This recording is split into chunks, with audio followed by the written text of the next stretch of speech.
What's going on, everybody out there in the YouTube land? It's your boy Splashkicks coming at you with another video. So the reason for this video today is I think I came full circle this whole week with everything that goes on and everything in sneakers. So as you can tell by the title, Death of the Word Hypebeast. And with that said, let us bow our heads, have a moment of silence for the word Hypebeast. Get that out the way. I'm the great Reverend Splashkicks, and the reason why I say we need to kill the term Hypebeast because all of us have Hypebeast in us, whether it's this big or that big. Doesn't matter. I mean, if you're a dope fiend, you're a dope fiend. Doesn't matter if like you smoke something one day a week or this, that, and other. It is what it is. So I'm toasting to the death for the word Hypebeast. And I have a story to tell you why. So last week I went to a little local sneaker spot I copped my J's from or whatever, how you know. And they got a new worker, little kid, he like 17. You know, I chopped it up with him, and you know, I go in there. I'm me. I'm not Splashkicks. They don't know me by that. They know me as my government name. And he was like, "Oh yeah, you Splashkicks." You know what I'm saying? I watch your videos. You know, I think you this, that, and the other. And I'm like, okay, that's cool, you know. And he was about to go on break, and he was like, do you mind if I talk to you, ask you a couple questions? I was like, yeah, that's cool, that's real cool, you know. Chop it up sneakers all day long with anybody. And he said he had just started collecting about a year ago, but he's like, man, he's like, he wanted to quit because people call him a Hypebeast. And I was just like, don't quit because of somebody else's feelings. I mean, that's hate. You know, I mean, that's hate, you know.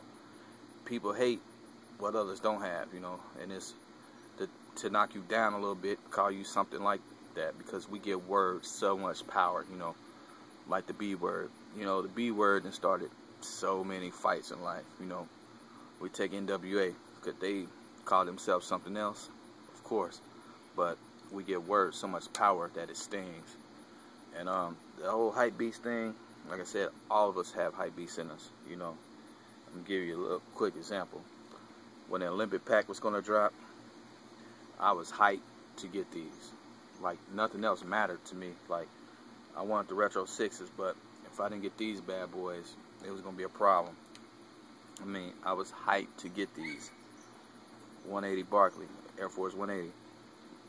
Why? Because this is what I wanted. And if being a Hypebeast is getting what you want, then so be it. Like I said, all of us have hype in us. You know, if I'm a company, I don't want you to be lukewarm towards my release. I want you to be hyped and go out there, support it, and cop it.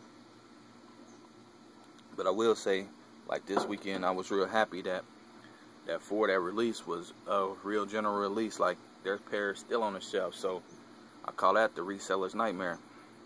But like with the term Hypebeast, I still stand by my culture vulture, you know. It's just like in the music business, you know, when it was at its height, then burning CDs came into the thing, you know. They was taking off the musician's plate and eating at the same time. And that's what the reseller's doing. They taking off the sneakerhead plate and they still eating because, you know, they going in the store, they copping, and then they reselling it to you.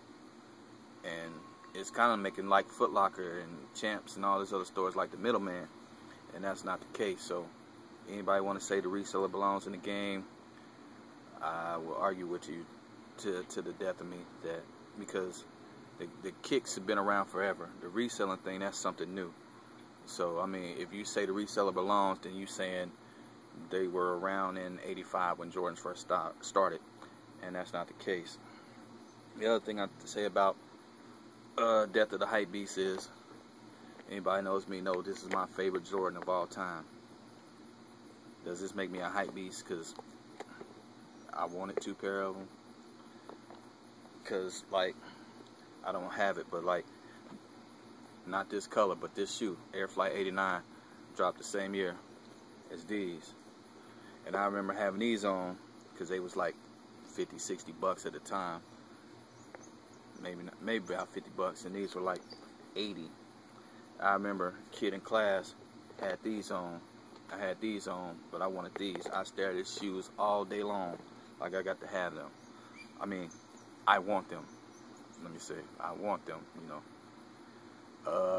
You know, does that make you a hype beast? Not at all. Not at all. The word is overplayed, and it has to cease and desist. And this is the funeral for it. We're done with the word hype beast in my vocabulary, but I'm sticking to culture vulture. Shout out to everybody, you know what I'm saying, supporting, staying real. Yeah, until the next time, you already know what it is. Splash is out. Peace.